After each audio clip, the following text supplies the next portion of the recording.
Hello and welcome to our channel. पिछली class में हमने इलेक्ट्रॉनिक कॉन्फ़िगरेशन की थी। आज हम लोग करेंगे इलेक्ट्रॉन डॉट स्ट्रक्चर। तो किसी भी इलेक्ट्रॉन का स्ट्रक्चर कैसे बनाया जाता है, इस वीडियो में हम लोग इस चीज के बारे में बात करेंगे। तो सबसे पहले बॉन्ड्स के बारे में आपको पता होना चाहिए। बॉन्ड्स क्या होते हैं, कितने टाइप्स के होते हैं। सो बॉन्ड्स हमारे पास 3 टाइप्स के रहते हैं, सिंगल बॉन्ड, डबल बॉन्ड और ट्रिपल बॉन्ड। जब भी हम स्ट्रक्चर बनाते हैं, इन तीनों बॉन्ड में से किसी एक बॉन्ड का यूज होता है और उसी के अकॉर्डिंग उस स्ट्रक्चर का नाम रखा जाता है। तो बॉन्ड बनाने के लिए हमारे पास 2 लॉज रहते हैं, law of duplet and law of octet. So सबसे पहले हम बात करते हैं हाइड्रोजन एटम की।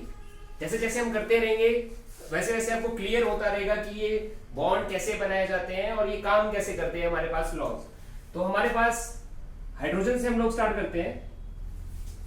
हाइड्रोजन, इसका एटॉमिक नंबर 1 होता है। ये हमने पिछली क्लास में भी किया था। और इसकी इलेक्ट्रॉनिक कॉन्फ़िगरेशन, न्यूक्लियस, उसके अराउंड हमारे पास एक शेल आएगा। अब इसका एटॉमिक नंबर 1 है, तो मींस इसके पास एक ही इलेक्ट्रॉन है। तो मींस के शेल में एक इलेक्ट्रॉन आएगा। तो जब भी हम स्ट्रक्चर बनाते हैं तो स्ट्रक्चर बनाने के लिए वैलेंस शेल का पता होना चाहिए। वैलेंस शेल मींस जो आउटर मोस्ट शेल होता है उसको वैलेंस शेल के नाम से जाना जाता है। सो इसमें आउटर मोस्ट शेल एक ही है, मींस के शेल है, तो इसका वैलेंस शेल है के शेल। अब हाइड्रोजन का स्ट्रक्चर बनाएंगे। हमारे पास H2 है, मींस हाइड्रोजन के 2 एटम्स हैं। अब हाइड्रोजन का एटॉमिक नंबर 1 है और मींस 2 हाइड्रोजन आएंगे, दोनों का एटॉमिक नंबर 1 है। इसके पास भी एक इलेक्ट्रॉन है, इसके पास भी एक इलेक्ट्रॉन है।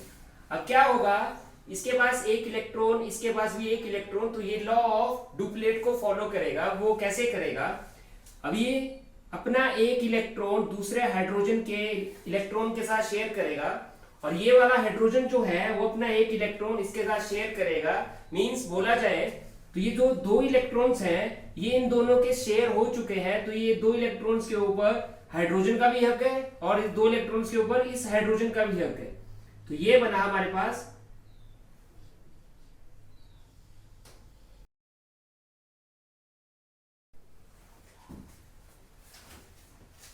अब हमारे पास हाइड्रोजन है। अब हम लोग इसका स्ट्रक्चर बनाएंगे।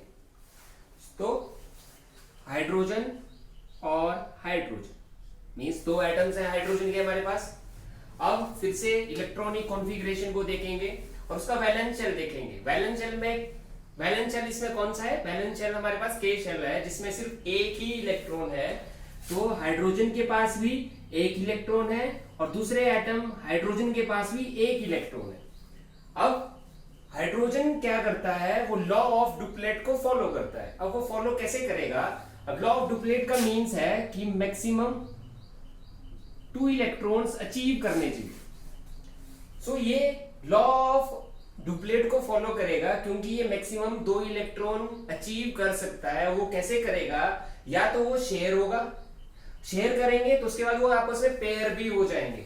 तो ये हाइड्रोजन है और ये भी हाइड्रोजन, 2 एटम्स हमारे पास आ गए। तो इन दोनों हाइड्रोजन ने अपने दोनों एटम शेयर कर लिए।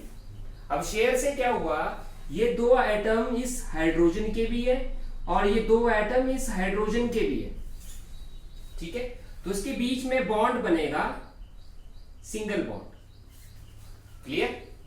उसके बाद बात आती है ऑक्सीजन की, O2। अब सबसे पहले आपको इसकी इलेक्ट्रॉनिक कॉन्फ़िगरेशन आनी चाहिए।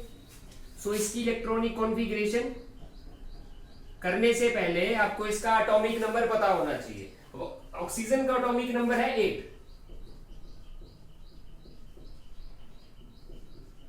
सो इसकी इलेक्ट्रॉनिक कॉन्फ़िगरेशन आएगी 2 and 6।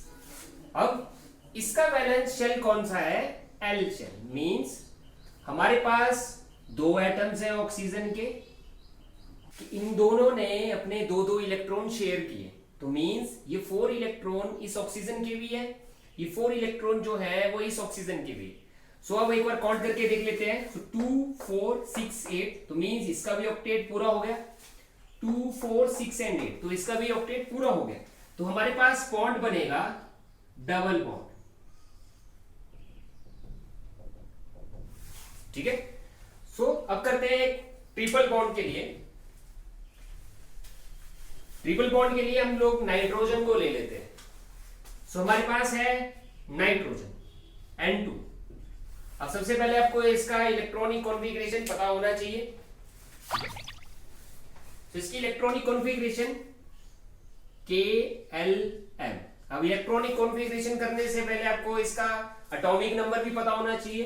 तो एटॉमिक नंबर है नाइट्रोजन का 7। तो इसकी इलेक्ट्रॉनिक कॉन्फ़िगरेशन 2 and 5 मींस हमारे पास नाइट्रोजन के 2 एटम्स है, इसके पास भी 5 इलेक्ट्रॉन्स है, इसके पास भी 5 इलेक्ट्रॉन्स है। ठीक है। अब हमें इसका भी ऑक्टेट पूरा करना है और इसका भी ऑक्टेट पूरा करना है। तो कैसे करेंगे? अब ये इलेक्ट्रॉन जो है वो यहां पे ले आते हैं और इस इलेक्ट्रॉन को जो है वो यहां पे लेके आते हैं और इस नाइट्रोजन ने अपने 3 इलेक्ट्रॉन इस नाइट्रोजन के साथ शेयर किए, इस नाइट्रोजन ने अपने 3 इलेक्ट्रॉन इस वाले नाइट्रोजन के साथ शेयर किए। सो एक बार चेक करके देखते हैं। अभी ये 6 इलेक्ट्रॉन जो है वो इसके साथ भी शेयर्ड है, ये 6 इलेक्ट्रॉन इस वाले नाइट्रोजन के साथ भी शेयर्ड है। तो अब एक बार चेक कर लो फिर से। तो इसका लॉ ऑफ ऑक्टेट भी पूरा हो गया और इसका ऑक्टेट भी पूरा हो गया। तो इसके पास बना ट्रिपल बॉन्ड। क्लियर? अब आपको एक लास्ट में मैं आपको एक टिप दे देता हूं। जैसे कि अगर हमारे पास वैलेंस शेल 5 होगा, अगर वैलेंस शेल 5 होगा तो वो ट्रिपल बॉन्ड बनाएगा। अगर वैलेंस शेल 6 होगा तो वो बनाएगा डबल बॉन्ड।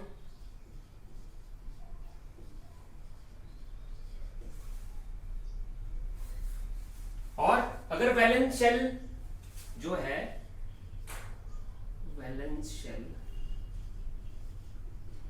1 या फिर 7 आएगा तो वो सिंगल बॉन्ड बनाएगा।